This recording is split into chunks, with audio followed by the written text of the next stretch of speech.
Hello, it is World Wide Web, Wednesday, January 25th, 2023. Steve Sipress here, coming to you a little later in the evening than usual. A long and extremely productive day today. Hope yours was as well. And the big news came yesterday. The United States government, the Department of Justice, has launched its second antitrust lawsuit against Google, and I think 8 different states joined into it. So now today, Google came out and said, "Oh, it's without merit. See ya. We're going to fight this thing." Blah blah blah. Well, but that's the point. Like, they can fight it all they want, but fighting the government in a lawsuit is not exactly conducive to running a productive business. You saw it happen with presidents when they get this special investigative, special counsel, special prosecutor, whatever they call it, going after Clinton.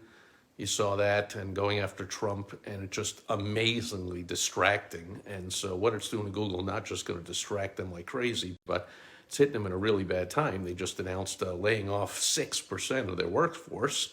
Their global ad revenues, of course, are down since we've been in a recession that started at the end of last year and shows no end in sight, and is likely to get a lot worse than it gets a lot better. So not good timing on this. The government probably knew that and said, let's hit them while they're really vulnerable. They're struggling a little bit. And Microsoft, which is pouring billions of dollars into OpenAI with ChatGPT and other artificial intelligence tools, and plans to add ChatGPT type of artificial intelligence into their Bing search engine, which Bing right now is like, 1% of search, and Google's still the big bad 800-pound gorilla in the room. But watch out.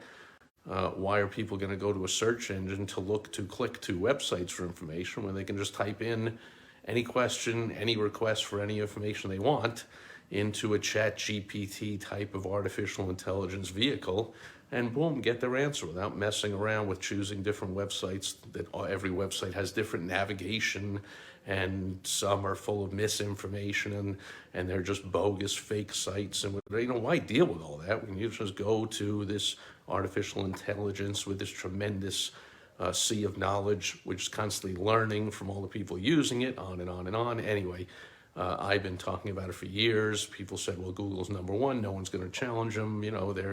They're great and they'll go on forever. And no, they won't. So what is a few business lessons in here? Number one is no business is too big to fail. Number two, timing is so important in business. So Google struck and had timed it right, and blew up and took over all of search on the internet, and was pretty much the giant of all websites for a couple of decades now. And they took advantage, and they went crazy, and grew the company like crazy, and they had their time. You want to do the same with your business. You have an idea to grow it. It's not time to sit around, think about it, research it, wait, ask people what they think. It's time to take massive action, because just like will happen with Google, the time for your product, your service, your business overall will come and go at some point. Number two, Google now has really this big millstone around their neck of this antitrust lawsuit, the second one going on. Not only they have to put resources towards it, and time and energy and effort, and be distracted by it, but they got to be careful what they do. And they certainly are not going to be willy-nilly about aggressively going out and acquire other businesses and starting all kinds of new things, because they got to show the government that, oh, we're not a monopoly. See, we're not as powerful as you think. And so this has happened before. It happened actually to Bill Gates with Microsoft. They did not get broken up by the government's antitrust lawsuit, but man, that really distracted them and got them off kilter, and they got passed by a number of different tech companies, including Google. And now, ironically, it seems to have come full circle with Microsoft having the OpenAI and all those tools they're working on and developing, and they've already introduced. We've talked about those, and that's only going to get more and more popular by more and more users. They are now looking to come back and put a dent back into Google.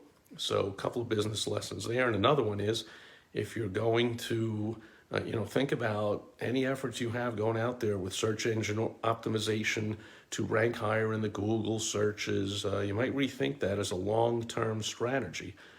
Certainly for the near future, it's still going to work, but as Google drops in its preeminence and eventually gets overtaken by other companies, you're going to wish you did not put all your eggs in that one basket of, hey, I got to rank high on Google.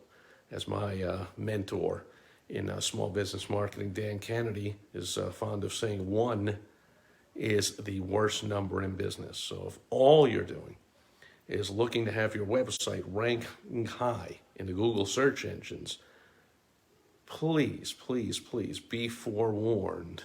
Take some action, diversify your efforts, and get some other ways, that's the last W of the WOW strategy, the ways of communicating or attracting your ideal target who. That's the first W of the WOW strategy, with hopefully your irresistible offer, which O, the middle letter of the WOW strategy. So there you go.